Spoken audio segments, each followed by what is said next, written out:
Hey guys, it's Christy and welcome back to my channel. Thank you so much for joining me. Today we're going to be reviewing the new Natasha Denona Retro Glam palette. We're going to do a review, we're going to do some comparisons, and we're going to do 3 different looks. So before we get into it, I hope you'll consider subscribing to my channel before you leave. Give this video a thumbs up if you enjoy, and let's get into it. So I'm definitely a little bit late on this one. I had some shipping issues, but we finally have this beautiful, beautiful palette. This is the one I've been waiting for. I've been super excited for this one. So let's take a look. So pulling her out of the box, this is what she looks like. She is so beautiful. I love this whole retro vibe. I think it's so beautiful. And then it does have a little bit of plexiglass on the top here just to give this little design some dimension. So it's definitely got a special quality to it compared to the packaging of her other midi palettes. They're all the same size and almost the same thickness, just this one is a little bit thicker because of that glass, but I really do think it gives it such a more luxury vibe. So this palette is made in Italy and has a 24-month shelf life, which is pretty standard for Natasha, and we love that. Opening this color story, I am so excited for this palette. So I have mentioned before, but I am somebody who sometimes looks at a color story that has a lot going on and I can kind of feel overwhelmed just because I'm not the most visually creative person. But when I look at this color story, I see so many things I want to do. I am so excited. We are going to create 3 looks. I'm going to do one on this side, one on this side, and then we will do a final look at the end. Her pricing did increase a little bit. This retails for $69 US or 87 Canadian, so it is definitely on the pricey side, but I love that it was released as an app exclusive at Sephora for the final day of the VIB sale. So another thing I thought was interesting with this palette is some of her palettes have been really heavy on the cream to powder formula, but this palette only has one, and that is going to be Evergreen. She did, however, include one of her Chroma Crystal shades, which previously I think was only available in the mini retro. So I love to see that because I love that shade so much. Alright, so I have primed my eyes with my MAC paint pot and just set it down with some translucent powder. And I think what I'm going to do is I kind of want to play with the browns on one eye. I want to do the pinks on another and then save the green for the very end. So I think that's what we're gonna do with this one. So let's start with the browns. I'm going to start with Lucy. I'm going to take Lucy in the crease. So when ordering this palette, when the Dream palette came out, I ordered directly from the Natasha Denona website on pre-sale, like I always do, just because the shipping is so quick. And it was the slowest shipping. It was the worst shipping experience I've ever had with the brand. So this time I was like, you know what, I'm ordering from Sephora. The sale's still on, so I can save some money and it might be a lot quicker. I'll just pay for fast shipping. And what happened is it looked like Natasha corrected any shipping woes that she had from last time, because everybody who pre-ordered was getting their palettes super quick and mine was delayed by Canada Post. Not Sephora, Canada Post. So there's that. So Lucy is very, very light, so I'm going to deepen up the crease with the shade Faye. Oh, Faye actually kind of has a green undertone. Interesting. Okay, so I feel like I'm hearing very split opinions on this palette as well. I feel like I've heard a lot of people either super excited for this one or kind of, you know, put off because it looks a little bit more like a spring color story. And I can kind of see that, I really can. But I also see like a very frosted, you know, frost on the pine trees kind of a vibe when I look at this palette. So I can also see how this is a great winter palette. That shade ended up being a lot more green than it looks in the pan. I mean, I guess it does kind of look like a greeny brown, but it definitely has more of a green undertone. Okay, I think I'm just going to go back into Lucy to sort of build that crease a little bit. Okay, I think I might go into Jazzy. I'm just going to tap that on the outer corner. It's giving me some of the depth that I want. Okay, then I think I'm going to take Oscar right here on a finger, and Oscar looks very, very beautiful. So I am going to all over the lid with Oscar, and her metallics are so buttery as usual. Okay, I'm just going to go into Maxi really quickly, and I'm just going to take that on a finger and just lightly use it to mesh these two. Maybe bring it in a little bit toward the center. Yeah, that's nice. I feel like this is definitely not going to be my favorite look I create. I'm not in love with this one. I'm going to take a brush. I'm going to go into Flutter, which is that chrome crystal. And I'm going to put that on the inner corner, but I think I'm going to go in with a finger and just put it all over in general. There we go. There's that shimmer. I like it a lot more now that I've done that particular step. Definitely not my favorite look I'm going to create. Let's move on to look number 2. Okay, for look number 2, we're going to play with the pink. I'm going to start with Holly. This is going to be my crease shade. I just really want to see what this palette can do in the way of versatility, especially because it has pinks and it has greens. It's really going for the retro vibe. I don't really like the look I created over here. Sometimes that happens though, so I'm not upset by it. They just look different on the lid than I thought they would. This is a nice shade. This is a beautiful baby pink. Okay, I'm gonna take Belle to go on the outer corner and deepen the crease. I find doing this style of video where I end up doing 3 looks really allows me to test as many shades as I can without cramming all of them into one look, which I'm really just not creative enough to do. But I find this really helps me get a much better feel for the palette. And I really like that Belle shade. I think this is really pretty. Just keeping it to the outer corner to just really build on that. Now I'm going to take Flare on a finger and I'm going to go all over my lid. That's pretty, but I think I have to go back into Flutter. And I'm going to try to keep that to my inner corner. For her chroma crystals, they don't normally have much base to them, but this one kind of does. Okay, so here is the 2 looks with mascara. So on this side, we really played with the browns, I guess the greeny browns. This one turned out fine. I'm not over the moon. And then on this side, we played with the pinks in the palette, and I'm not 100% sure about these either. I'm really excited to get into the green. So let me pop off camera. I'm going to take these looks off, and then I'm going to do our final look.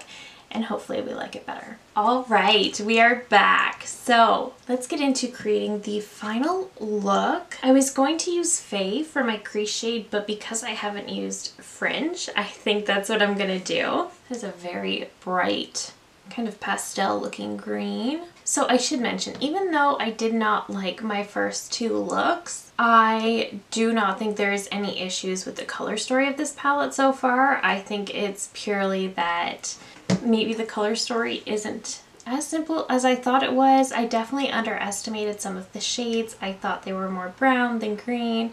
There was something I should have added to the pink look, but I'm not really sure what it was.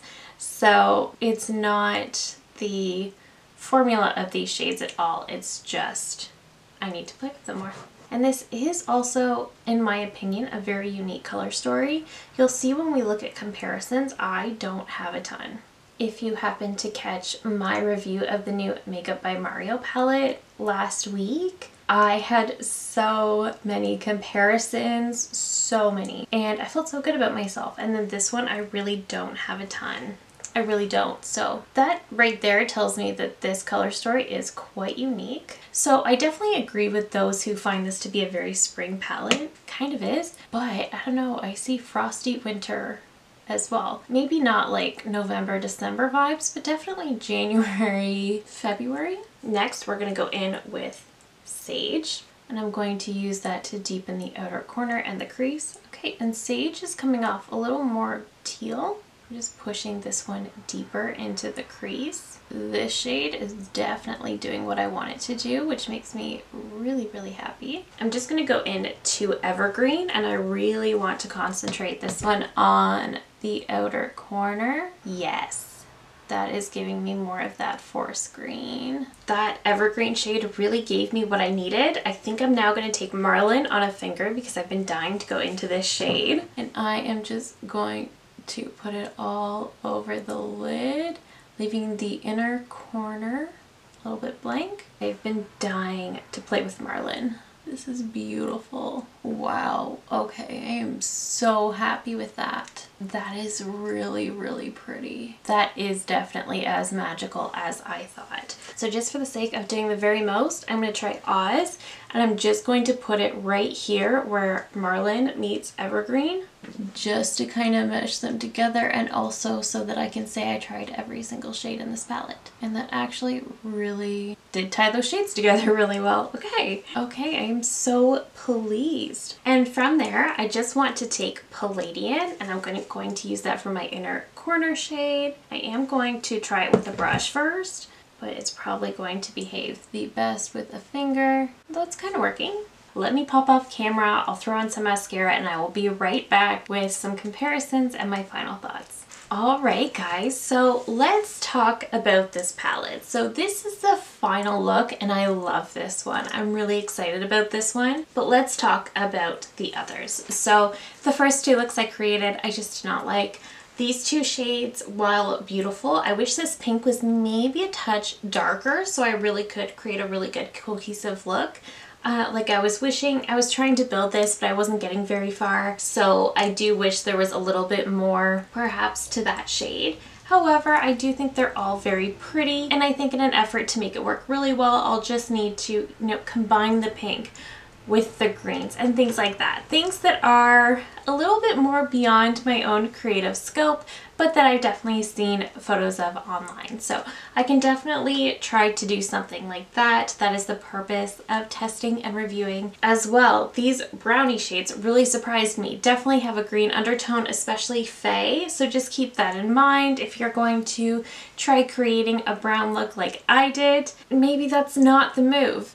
It did not work out so well for me. So I won't do that again, but I definitely will use Faye in conjunction with some of these greens. I'm really excited to do that. And the green look I created, I love. I love, love, love this look. This is like my minty green kind of look of my dreams. This is definitely, I can definitely see how this is a very spring look. I can see how this brings the pastel palette to mind. However, there's something about that shade. So with Marlin and Evergreen, there is something about it that gives me frost on a pine tree kind of vibes, like I mentioned. So I can see how we could use this one in the winter.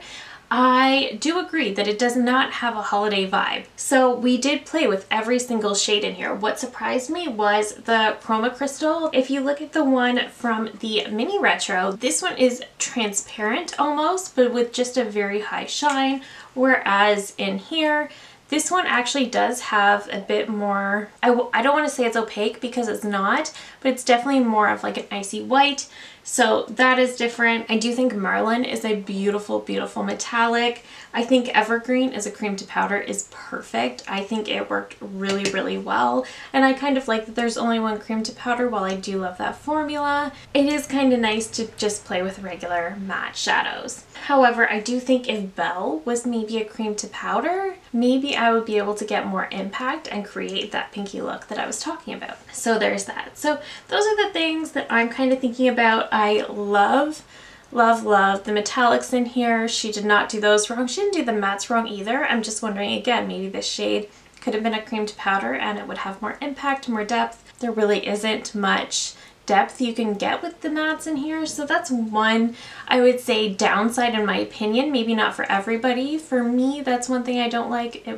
It just may have been nicer to have a matte shade that did have a little bit more depth. I did want to quickly see retro versus mini retro. Definitely inspired by this one. I can totally see that. It looks very, very similar, but none are shade for shade dupes. I will say again, the two chroma crystals, the one in this one is more pink and more transparent. This one is more icy, I would say more of an icy champagne, and it has a bit more of a base to it than this one. So then I've also heard a lot of comparisons about the pastel palette, and I can definitely see how they give off maybe a similar vibe. This one is definitely very pastel, very, very spring, no doubt in my mind, but I think they would be really nice to use together. Like, I can definitely see how I could use the pinks in here to make these pinks work. I can also see how I could use the greens with each other to make a brighter look. So I can see that. There's definitely no dupes there, but I can see how they would work well together. Glam, definitely not even a little bit similar, but they are both more of a cooler toned color story, but definitely not very similar at all. And then, of course, Retro and Retro Glam have no similarities. I would definitely say this one reminds me more of fall than this one does. I love this palette. I've spoken very highly of it. I use it quite a lot. It's definitely gotten a lot of use for me. I still really enjoy this. This is definitely one of my favorites. But there's definitely no similarities with this one. And then another palette, I did do a swatch comparison on my own, but there were no shade for shade dupes. I would definitely say would be Nouveau from ABH. Definitely not the same. They're not shade for shade dupes, but I think they create a very similar vibe. I think I could have absolutely created this look with Nouveau. I think I did create this look with Nouveau. So there's a similar vibe there. If you already have Nouveau and you're debating on this one, maybe you don't need it. No, they're not identical, but they're similar enough that I think the looks are going to look very similar on the lid.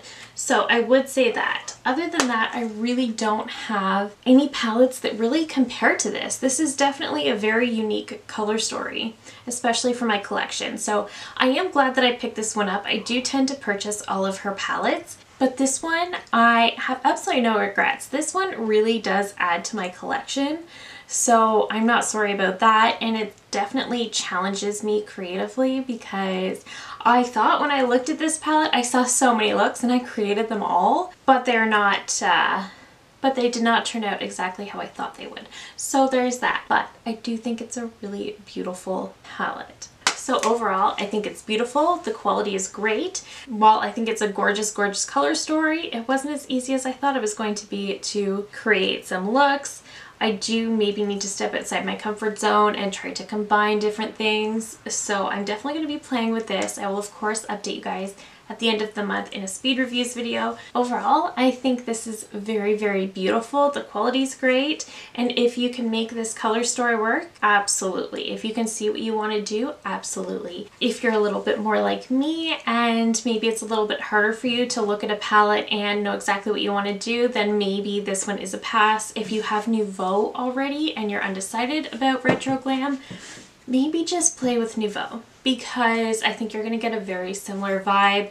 And to be brutally honest, the pinks and the brownie green tones in here are not what make this palette special. That is where I'll leave it for today. I think it's a great palette. I recommend it if you're wanting to pick it up.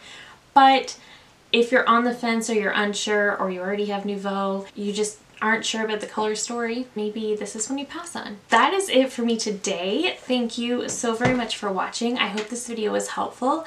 If you're new here, I hope you'll consider subscribing before you go. I do upload at least 3 new videos every single week. Thank you again so very much for watching, and I will see you in my next one. Bye!